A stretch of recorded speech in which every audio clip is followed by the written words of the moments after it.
Nós estamos indo para a cidade de Sabarabuçu.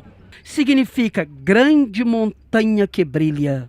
Devido à grande quantidade de um metal precioso que tem na cidade. Qual é? Ouro. E sabiam que Sabará, no ano de 2014, foi responsável sozinha por 6,4% de toda a produção de ouro do mundo. Eu estou falando de uma das maiores minas de ouro do mundo que existe em Sabará. E Sabará tem 3 minas de ouro. Então, uma pergunta para vocês que são inteligentes. Sabará, produzindo tanto ouro no mundo, é uma cidade muito pobre ou muito rica? Peguei vocês. Muito pobre. Sabará, atenção, está entre as 5 cidades mais pobres da grande BH. Qual a explicação para isso, hein? Então o ouro que está debaixo de Sabará não pertence a Sabará, pertence ao governo federal. Outra coisa muito triste. O ouro do Brasil vai todo para África do Sul, Inglaterra e Canadá. E fica um pouquinho só de imposto para Sabará. Muito triste, né? E outra coisa mais triste ainda. O ouro de Sabará, ele vai de teleférico. As caçambas levam todo o ouro de Sabará para Nova Lima. E o ouro de Sabará vai para Nova Lima como minério bruto, misturado com pedra. Chega em Nova Lima, ele é refinado, purificado, separado da rocha e tributado como ouro para Nova Lima. Por isso que Nova Lima está entre os 5 municípios mais ricos da grande BH. Com o ouro de Sabará. Dá vontade de chorar. Até rimou, né? Bem, pessoal, sabiam que Sabará exporta ouro e importa lixo? Todo o lixo produzido em Belo Horizonte, Nova Lima, Santa Luzia e Caeté é despejado em Sabará. Dá vontade de chorar, não dá? Nós estamos aqui na Rua Pedro II, né? É uma rua que ela é preservada pelo Patrimônio Histórico Nacional. O que quer dizer essa preservação? Quer dizer que as pessoas que são donas dessas casas, elas têm que preservar a fachada. A parte interna, eles podem modificar, tá certo? Então, pode modificar a parte interna, mas a parte externa precisa ser preservada. Então, na época, era muito comum se usar as casas, né, com a pintura azul e branca, que imita, né, as pinturas portuguesas aí. As portas e janelas, na época, eram todas de madeira, tá? O vidro que vocês estão vendo é o vidro já do século XIX. Então, as primeiras construções eram todas janelas e portas de madeira. Aí, as pessoas que têm um poder aquisitivo mais alto, então, com o aparecimento do vidro, com a chegada do vidro aqui no século XIX, eles, olha, chegou o vidro, então eu vou colocar porque é bonito, né? Dava ostentação para aquelas pessoas na época, né? Ostentar quer dizer quem tinha muito dinheiro, né? Mostrar que tinha condições de ter um vidro na sua casa. Oi.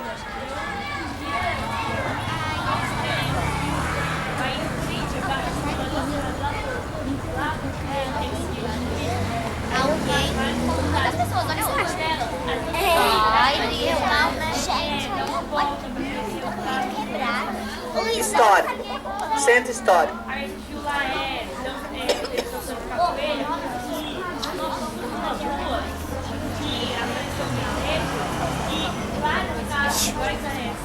Isso.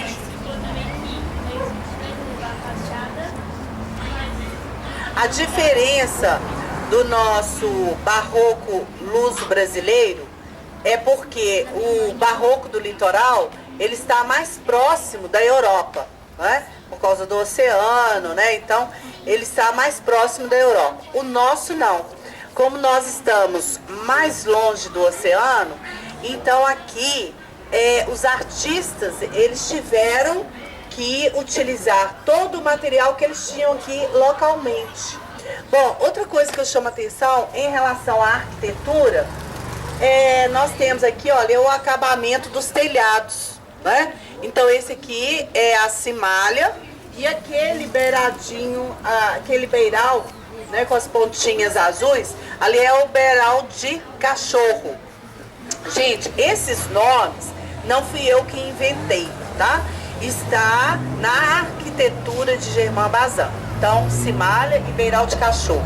Então, quem tinha essa terminação no telhado, tinha o espaço interno dentro da casa, que é conhecido como eira. Então, quem tinha beira e eira eram pessoas de poder aquisitivo alto, tá? Então, tudo isso era determinante do poder aquisitivo das pessoas na época, né? A eira, a beira, daí que vem a expressão sem eira e nem beira. Então, era para as pessoas pobres, né? Então, fala assim, o Johnny é sem eira e nem beira. É porque ele é pobre, né? Então, era determinante do poder aquisitivo da época, tá certo? O número de africanos na condição de escravos era determinante, né? A própria casa já mostrava isso. A imponência da casa era um determinante. Então, tem algumas casas que você olha a casa pequenininha, mas por dentro, gente, ela é enorme, muito grande. E aqui, na época, nós tivemos, né, as pessoas costumam falar muito em lendas. Quem sabe o que é lenda? O que é lenda? Fala, Nina. Quem sabe? Vocês não falam. Certo, muito bem, né? É uma história com E, que é contada de geração em geração, mas que não tem comprovação da veracidade dela, né? Então nós temos, por exemplo, aqui o mão de luva, né? O mão de luva era uma pessoa que ele tinha a mão com defeito, né? Ou mutilada, não sei, e ele usava uma mão de couro, né? Assim, uma luva de couro, né? Por isso mão de luva. Então, ele usava uma luva de couro e ele costumava ficar assaltando, né, os carregamentos de ouro, tá? Então as pessoas ficavam muito assustadas com ele, né? Então falavam que o mão de luva, ele ficava assaltando os carregamentos de ouro na época. Bom, é uma lenda, né? Outra lenda também é com relação àquela casa branca e verde ali da esquina. Olha, nós vamos passar por ela, tá? E eu vou mostrar a vocês. Então ali, naquela casa, o senhor Jacinto, ele era casado, né? E eles tinham duas escravas, né? A Peregrina e a Rosa. A Rosa era uma escrava mais meiga. A Peregrina já era uma escrava, assim, mais, né, brava e tal. Só que essa senhora, né, a dona da Peregrina e da Rosa, ela era, assim, uma pessoa muito bruta, muito má com elas, né? E a Peregrina falou assim, um dia eu mato essa velha. E o que ela fez? Ela foi e guardou um pedaço de pau e assassinou a senhora. E aí ficou aquela coisa, né? Quem matou e tal. Aí, sabe o que aconteceu? Eles prenderam, né, a Rosa e a Peregrina, porque não sabia qual das duas, né, tinham matado a senhora. Só que a Peregrina, ela estava namorando o advogado. Então, ele a orientou a culpar a Rosa. Só que a população não acreditava que, né, as pessoas ali na comunidade não acreditavam que teria sido a Rosa, porque a Rosa era uma pessoa muito meiga. Mas elas foram condenadas à forca, porque naquela época, né, quem cometesse um crime como este, né, a pena era a morte. Então elas foram condenadas à forca. E próximo ali, nós vamos passar, tinha uma igreja, a Santa Rita, que ela foi demolida. E todo mundo, né, assistiu à última missa e tal. E no dia do enforcamento, então enforcaram primeiro a Peregrina, né, tal. Depois, quando foram enforcar a Rosa, a corda arrebentou. E ela caiu direto no vão, né? Aí o povo, milagre, né? Tem que salvar a Rosa, que não foi ela e tal. Mas não aceitaram isso. Então, o que o senhor, né, que era acostumado a fazer enforcamentos, ele era lá de Ouro Preto. Ele falou, não, tem que enforcar. E aí foi lá, pegou a Rosa e enforcou a Rosa também. E aí o povo ficou revoltado, né, com aquilo. Então, quando o juiz, ele subia essa rua aqui, todo mundo fechava as janelas, né, para não cumprimentar. E aí ele ficou chateado com aquilo e tal, e foi embora. E foi embora de Sabará, né, porque as pessoas começaram a hostilizar. Então ele foi embora de Sabará. É uma coisa que as pessoas contam, né, e que a gente não sabe se é verdade, tá?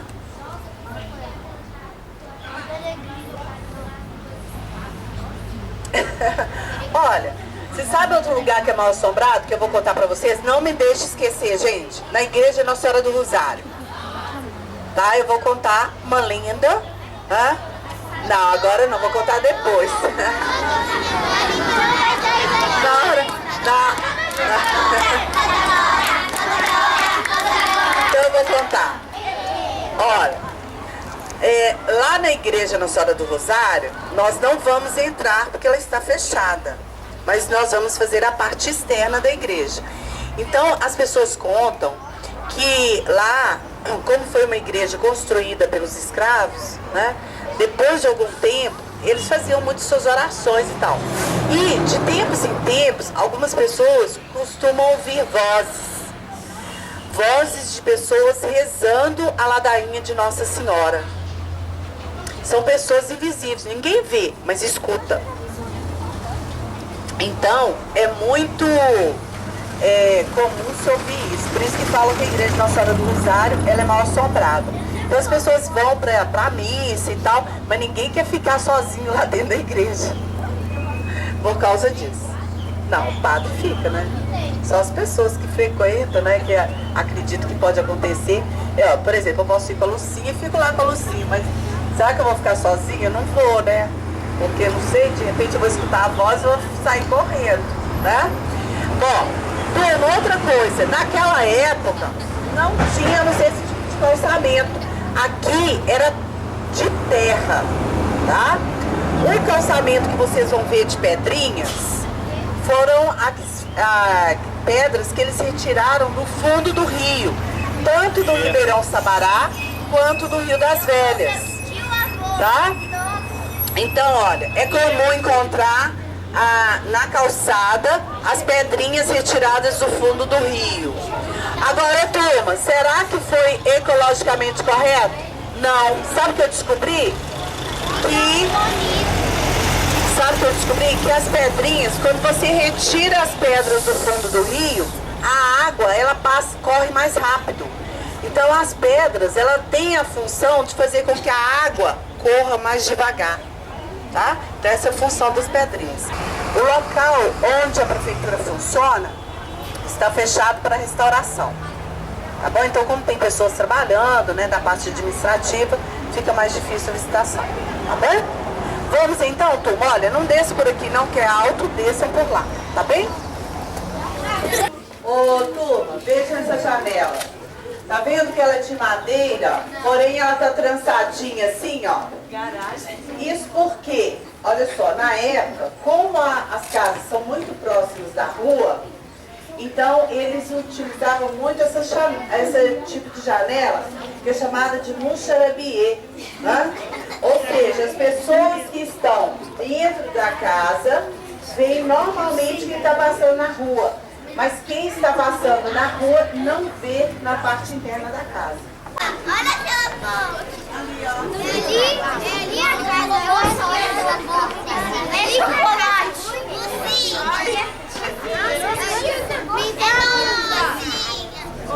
Ô, turma, atenção, por favor. Pronto? Olha só, nós estamos aqui. Nós estamos no sobrado, né, no solar do padre José Correia da Silva, né, mais conhecido como Padre Correia. Então, só pelo tamanho da residência, já se tem uma noção de que era uma pessoa rica, né? Que tinha um poder aquisitivo alto. Olha só, ele era uma pessoa de poder aquisitivo alto, tá? E o interessante é que ele estudou em Coimbra, então era muito culto, tá? E quando Dom José, que era rei de Portugal, sofreu um atentado, né? Ele espalhou alguns boletins, gente, é como se fosse folhetos, tá? Um atentado. Ele espalhou uns boletins anunciando a morte do Dom José e do Marquês de Pombal. Aí, o Marquês de Pombal mandou prender o padre. E confiscou todos os seus bens. Aí ele ficou preso e tal. Quando Dom José morreu e entrou Dona Maria I, aí a Dona Maria I perdoou o padre José Correia, devolveu a ele todos os seus bens. E ele foi o dono da hoje Mina de Morro Velho. Tá? Então nós tínhamos, né, padres também que tinham poder aquisitivo alto. Certo? Aqui, olha, aquela casa aqui também é uma casa que parece ser imponente, né? Própria porta, você já percebe isso? Ali era a residência do irmão caçula do padre Correia. Tá? Agora, vocês vão descer, vocês vão observar o casarão e em seguida nós vamos continuar na calçada. Tá bom? Só para vocês observarem aqui o casarão. Gente, olha só. Você sabe por que nós temos muitas janelas e portas? Primeiro, para clarear e ventilar, já que nós não tínhamos energia elétrica. Tá? Olha lá o casarão.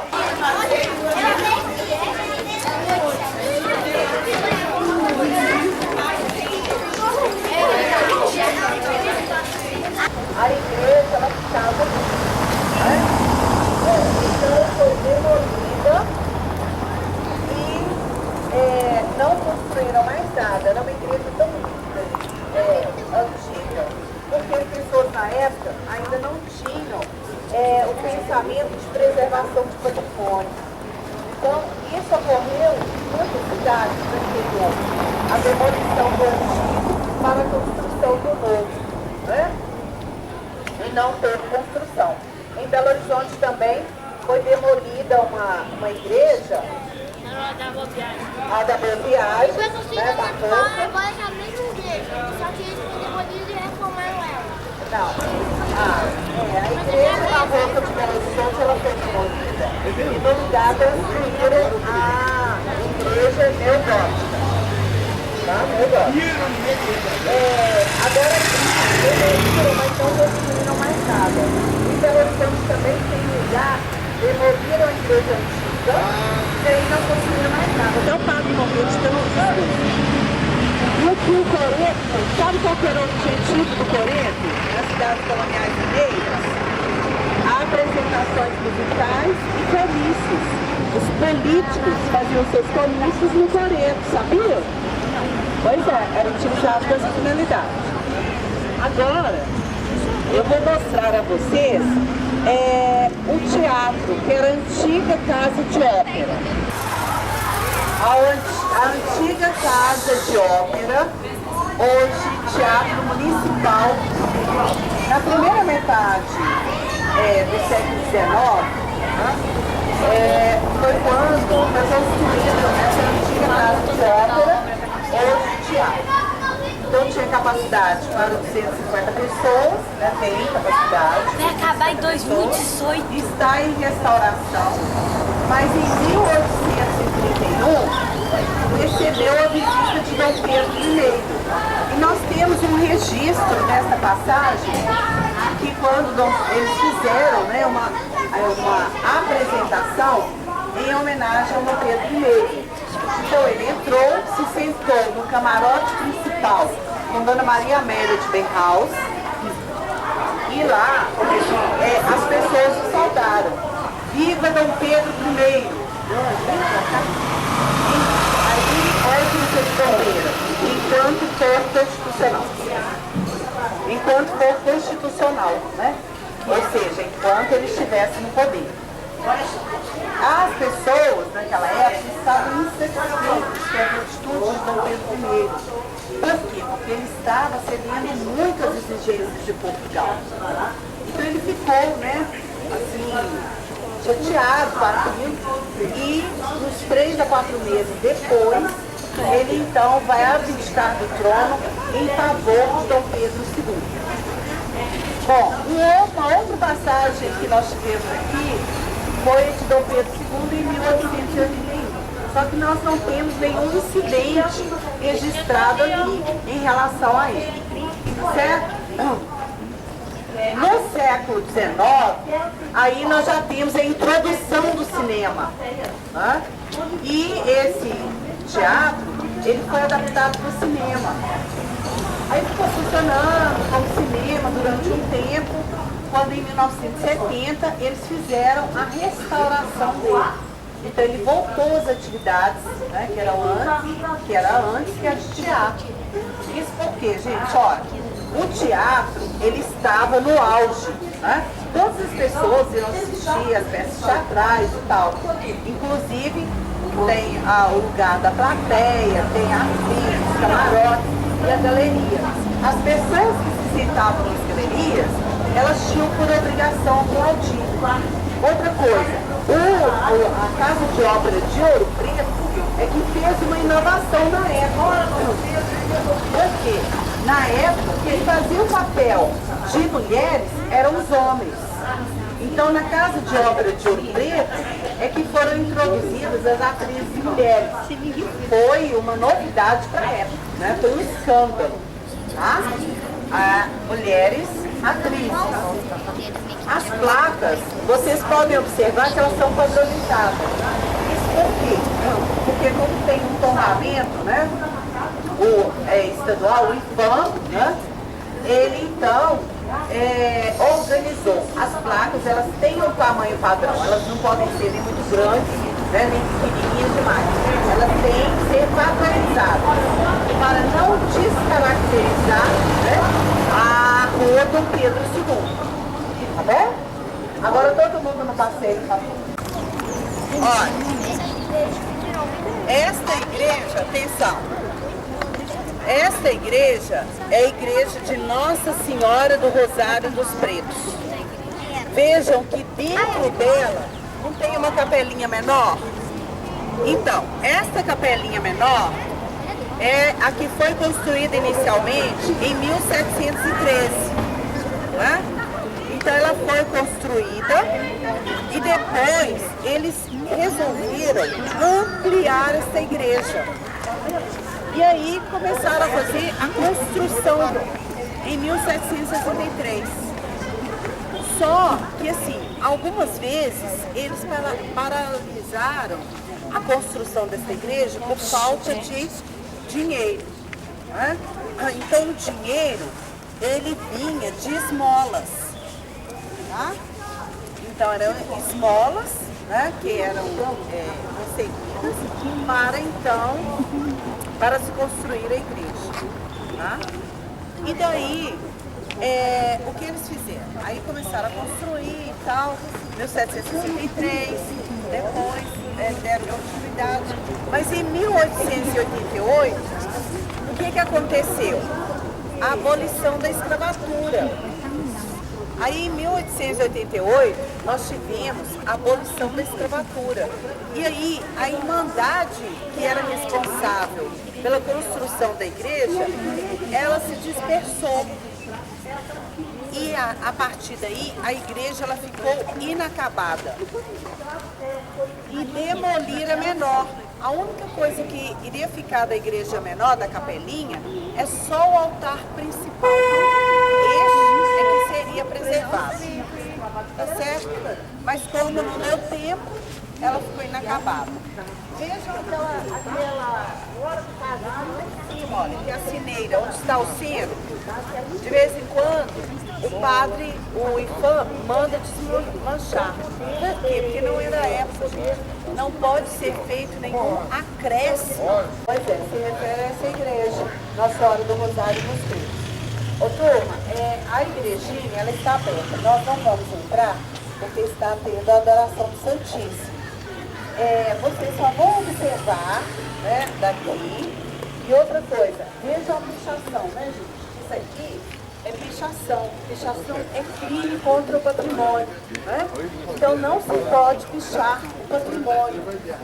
Patrimônio é porque é de todos nós, independente se nós somos samarenses ou não, tá? Pertence a todos os brasileiros. Por isso que fala patrimônio. Olha, a igreja era bem simples, né? Aí a capelinha, a intenção na época era demolir essa igreja e deixar o altar-mor que vocês estão vendo daqui. Tá? Então essa era a intenção da época. Infelizmente, né, a abolição da escravatura na época veio, felizmente veio, mas a igreja ela foi inacabada. Vejam a altura, gente. Olha a altura dessa porta. Olha a largura das paredes. E é uma construção em pedra, né? Porque era a arquitetura utilizada na época após o tijolo de adobe, aquele tijolo debaixo da casa.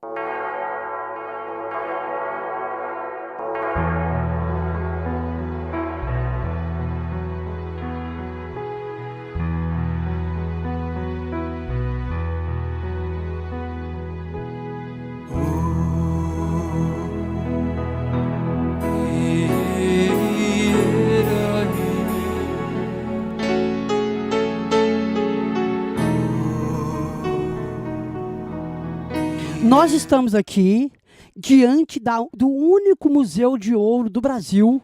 Só existem 4 no mundo, o único do Brasil. A antiga casa de fundição de ouro e intendência. Fundição de ouro porque todo o ouro colhido na região vinha para cá para ser derretido. Intendência porque em cima morava um homem chamado intendente. Era um título, né? Hoje não tem prefeito? Antigamente tinha intendente. Intendente era um homem como se fosse o gerente dessa casa. Toda a barra de ouro, antes de seguir para Portugal, tinha que passar pelas mãos dele para ele conferir, verificar a qualidade da fabricação e depois mandar para Portugal. Então, essa casa ela durou 103 anos. Ela foi construída em 1730 e em 1833 ela foi desativada. Por quê? Dom Pedro I, ele passou, eu não falei para vocês, mas o ouro do Brasil, eu falei que ele saía de Minas, ia para o Rio de Janeiro para Portugal e de Portugal para a Inglaterra. Por isso que a Inglaterra tornou-se o país mais poderoso do mundo no século XVIII, XIX e até meados do século XX. Então nós falamos que o ouro do Brasil passava na garganta de Portugal e caía no estômago da Inglaterra.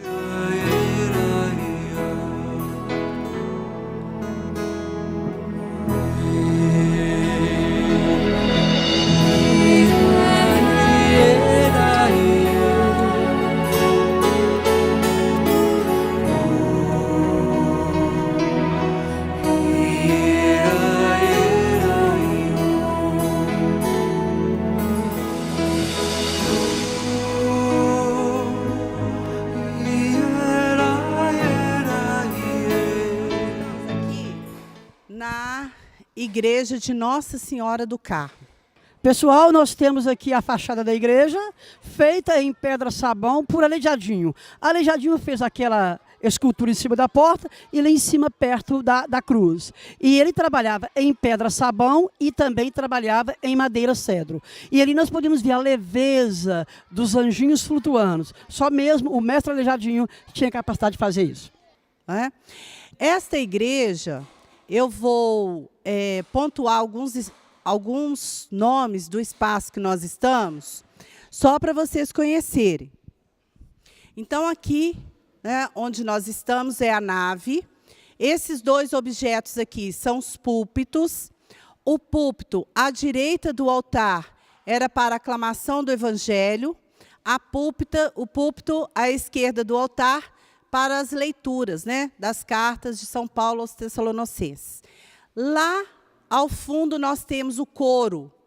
Coro vem de coral, local onde ficam os músicos. Embaixo, nós temos o tapa-vento ou paravento, que é essa porta antes da porta principal, né?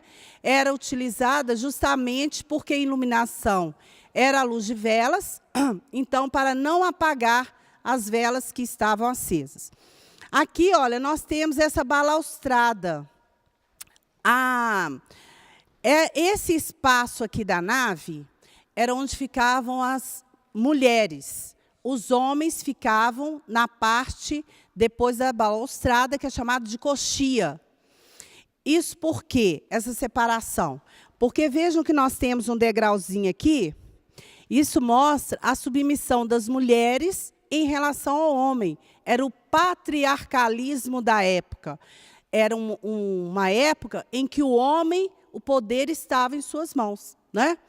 Então, na época, as mulheres assistiam em pé ou sentadas aqui. E nós temos aqui, na nave, a campa, né? A campa era o local onde se enterravam as pessoas. Então, era um costume da época se enterrar as pessoas dentro da igreja. Então, cada grupo social tinha a sua igreja. Por isso que nós temos um número de igrejas muito grandes nas cidades coloniais mineiras. Era um costume da época. Mas quem eram enterrados aqui? As pessoas que faziam parte da Ordem Terceira do Carmo, né? Que normalmente eram aqueles comerciantes brancos ricos. Os negros, né, eles eram enterrados em qualquer lugar. Agora, é claro que, uma vez ou outra, aquele que tinha um maior destaque, um escravo doméstico, né, ele poderia ser enterrado aqui, mas era muito raro, tá certo? Normalmente, eram as pessoas que faziam parte da Ordem Terceira. Esta campa, ela tem uma profundidade, quem já ouviu falar a expressão 7 palmos embaixo do chão, é a profundidade da campa. Não, aqui, olha, tem esse buraquinho, aqui na campa tem um número, cada número pertence a uma determinada família. Então, na abertura da campa, a profundidade dela corresponde a 7 palmos embaixo do chão. Outra coisa, como que uma pessoa era enterrada aqui, outra era enterrada lá no início, outra enterrada próximo ao altar? Dependia dos anuais, da contribuição, né? Então, a contribuição maior era mais próximo do altar, né? Uma outra contribuição menor aqui na nave, uma outra contribuição mais próximo da entrada. Então, era de acordo com a contribuição da época, tá certo?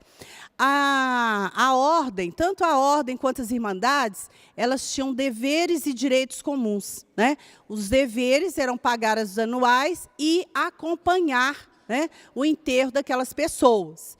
E os direitos era receber, né, as missas, né? Então, eram celebradas missas em homenagem àquelas pessoas. Se enterraram as pessoas dentro da igreja até o início do século XIX, até 1805, quando várias doenças começaram a aparecer na região. Isto por quê? Porque as pessoas que eram enterradas aqui, na época não tinha caixão, né? Então, se colocava o cal, enrolava no tecido e colocava na campa, né? Bom, com a decomposição do corpo, ia soltando substâncias fétidas, né? Então, as pessoas que vinham para as celebrações iam ficando doentes, né, com o passar do tempo. E surgiu também, na época, uma doença chamada cólera morbis.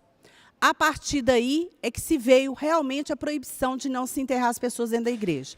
Anterior, né, ao aparecimento dessa doença, já tinha vindo uma proibição para não se enterrar as pessoas dentro da igreja por causa do aparecimento de doenças. Mas vejam, as pessoas, na época, elas acreditavam que se elas fossem enterradas dentro da igreja, elas alcançariam a salvação. Portanto, a sociedade da época não aceitou que seus entes queridos não fossem enterrados dentro da igreja. Então, continuaram a enterrar. Só com o aparecimento da cólera morbis é que realmente pararam de enterrar as pessoas dentro da igreja. Aonde enterrar, então? No adro da igreja, que é aquela parte externa, ou do lado de fora da igreja, ao lado da igreja, na parte externa. Depois é que vieram os lugares, né, que nós chamamos de cemitério, ao lado da igreja. No caso da Igreja do Carmo, nós temos à frente dela um cemitério, que é o cemitério de Gavetas, né? Então, em Tiradentes, por exemplo, no adro da igreja, que é aquela parte externa, vocês vão ver que tem campas lá que mostram que as pessoas foram enterradas no adro. Isto por causa da proibição. Tá certo? Antes do Ademir, o Ademir, ele vai abrir a campa só para vocês conhecerem o local onde eram enterradas as pessoas na época, né? Vejam, o cemitério anexo à igreja era a campa de gaveta, né? Então, eram enterrados naquelas gavetas na parede, tá certo? Depois da decomposição do corpo, eram retiradas as ossadas, colocadas numa caixinha e levadas até o ossário. Então, eles vão abrir para que vocês conheçam.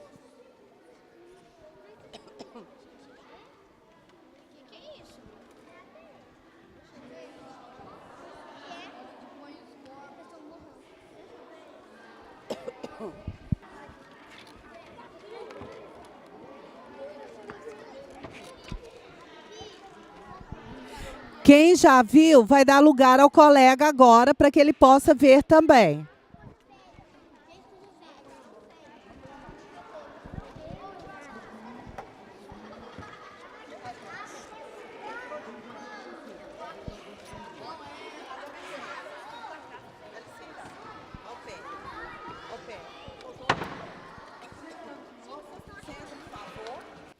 Aqui nós temos o arco cruzeiro, que separa a nave da capela mor, que é a capela principal, onde está a Nossa Senhora do Carmo, que foi retirada. A arquitetura, porque deve estar sendo restaurada, a arquitetura que pertence a essa igreja, né, ao estilo de arte, é o estilo de arte rococó. Rococó vem de rocaille, que quer dizer uma concha aberta, espraiada, né? Foi um estilo de arte que foi inventado lá na França, em 1710, mas chegou aqui em 1760. Então, aqui, olha, nós temos ali as colunas estriadas ou retas, né? Aquelas rocailles embaixo que parece uma concha. E vejam o altar em estilo bolo de noiva, né? Outra coisa que eu chamo a atenção, as pinturas nas laterais, elas imitam azulejos, porque azulejos era difícil de chegar aqui. Imagina, ver azulejos da Europa até o porto e do porto a cavalo. Demorava muito tempo a chegar, né? E a pintura do forro, vejam, do Joaquim Gonçalves da Rocha, né? Que mostra aí o Santo Elias, né? Subindo numa carruagem aos céus, né? Ok, pessoal. Então, nós vamos falar agora do maior escultor do Brasil que trabalhou aqui. Quem foi? Na verdade, são dois. Legal. Francisco Vieira Servas era português e ela era concorrente de Aleijadinho. Às vezes, eles disputavam obras. E aqui nesta igreja, o Francisco Vieira Servas, ele foi contratado para poder fazer esses 3 altares, né? Esse altar principal e os altares laterais. E, calma, vou chegar lá. Francisco Vieira Servas, quando ele fazia uma escultura, ele fazia um desenho para mostrar que era dele, que é um coração em chamas, com uma cruz, uma coroa. Olha ali, chega perto para eles verem. Aquilo é a assinatura pictórica. Aponta para eles aí. Ali, olha, um coração em chamas com uma coroa, fogo, um ramalhete e uma espada e uma cruz. É a assinatura escultórica do Servas. né? Francisco Vieira Servas. O segundo artista que trabalhou aqui foi o mestre Aleijadinho. Aleijadinho nasceu em Ouro Preto. Ele era filho de um rico arquiteto português chamado Manuel Francisco Lisboa. Manuel Francisco Lisboa tinha uma escrava bonita chamada Isabel, africana. Ela se engravidou dele e deu à luz a um menino que nasceu mulato. E foi batizado com o nome de Aleijadinho, era apelido, né? Antônio Francisco Lisboa. Ele cresceu e aos 25 anos de idade, mais ou menos, veio para Sabará, morou 12 anos aqui perto, para fazer 8 obras que são consideradas mais belas obras do Aleijadinho em todo o Brasil. Ele fez aquele santo, São Simão Stock, ele fez São João da Cruz, ele fez esses 2 púlpitos e ele fez aqueles 2 atlantes, que é o homem segurando as colunas. Quando o homem empurra a coluna, é Sansão. Quando o homem segura para cima, é Atlante. Bem, e fez também as esculturas lá fora, em pedra-sabão. Aleijadinho trabalhava em pedra-sabão e em madeira cedro. Bem, o Aleijadinho, quando ele estava com 38 anos de idade, começou a sentir umas dores horríveis. Quando ele dobrava os dedos, ele gritava de dor. Tudo que dobrava doía. Fala-se de uma doença chamada zamparina, raríssima. Depois, para piorar a situação, ele começa a sentir dores no rosto e o rosto começa a pipocar bolhas. E essas bolhas estouravam e escorria pus pelo rosto. E onde o pus escorria, abria feridas. E quando o sol batia nessa ferida, ele gritava de dor.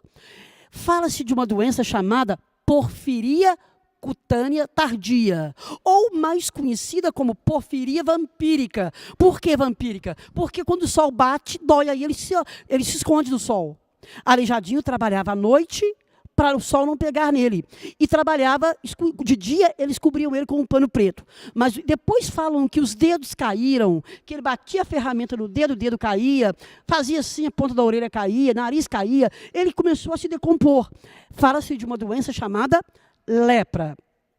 Bem, há uns 15 anos atrás, arrancaram os ossos dele, levaram de Ouro Preto, levaram para o UFMG para estudar os ossos dele. Colocaram uma máquina nos ossos. Se os ossos ficassem fluorescentes, é porque tinha a porfiria vampírica. O que é a porfiria? É o excesso de minério de ferro nos ossos. Por isso que a Copasa trata a nossa água antes de mandar para a nossa casa, que a nossa água em Minas Gerais é carregada de metais pesados. Então, quando colocou o osso dele na máquina, o osso ficou fluorescente, provando que a porfiria cutânea tardia ou porfiria vampírica ele tinha. As outras não ficaram provadas. Os ossos voltaram para Ouro Preto e estão enterrados lá. Eu cheguei a ver os ossos dele. Não ficou provado. Só a porfiria ficou provada. Turma, é o seguinte, há um mito em relação ao Aleijadinho, né? Ele teve essas doenças que o Ademir descreveu após os 50 anos, né? Provavelmente ele teria tido uma lepra nervosa que não foi identificada na época. Por quê? Porque os leprosos, eles eram separados da comunidade. Eles eram levados para a colônia Santa Isabel, né, que se localizava em Betim, ou em Ouro Preto também, nós tínhamos um local para os leprosos. Eles não viviam em comunidade. E o Aleijadinho, ele viveu em comunidade até próximo à sua morte. Ele trabalhou até 1810. E nós temos documentos que comprovam isto. Tá? As últimas obras dele foram as obras que estão em Congonhas. Tá certo? Então, em 1805, quando ele termina, ele assina com uma letra linda e maravilhosa os recibos de pagamento. Então, se falar que ele não tinha dedos, não tinha mão, não, ele tinha. Só que ele teve artrose que impossibilitava o movimento das mãos. Daí, o amarrar os instrumentos para ajudá-lo a esculpir. Tá? Agora, ele teve também uma dor muito grande nas pontas dos dedos, por causa do problema de esculpir. Que hoje nós já sabemos que quando a pessoa faz um movimento repetitivo, tem um nome a doença hoje. Mas na época não tinha sido descoberta. Tá certo? Bem, gente, o Aleijadinho ele é considerado o Michelangelo do Brasil, porque na Europa existiu o Michelangelo que fazia pinturas, esculturas maravilhosas na Europa. E aqui no Brasil, Aleijadinho fazia, semelhante a ele. Por isso ele foi nomeado o Michelangelo do Brasil. Gente, como o nosso tempo esgotou e nós estamos já atrasados 3 minutos, nós temos que sair dentro do ônibus, eu dou qualquer explicação que se fizer necessário. Tá bom? Vamos lá então? Nós temos aqui o cemitério de Gavetas, onde passou-se a enterrar os corpos após a proibição de se enterrar dentro das igrejas, e hoje se enterra ainda dentro desse cemitério. Diamantina caraça, gruta de maquiné, cascadanta caindo, congonhas do campo, São João del Rei, Sabará, Tiradentes, Igrejinha da Pampulha, minha Belo Horizonte. Se o mundo é grande demais, sou carro de boi, sou canção e paz, sou caminho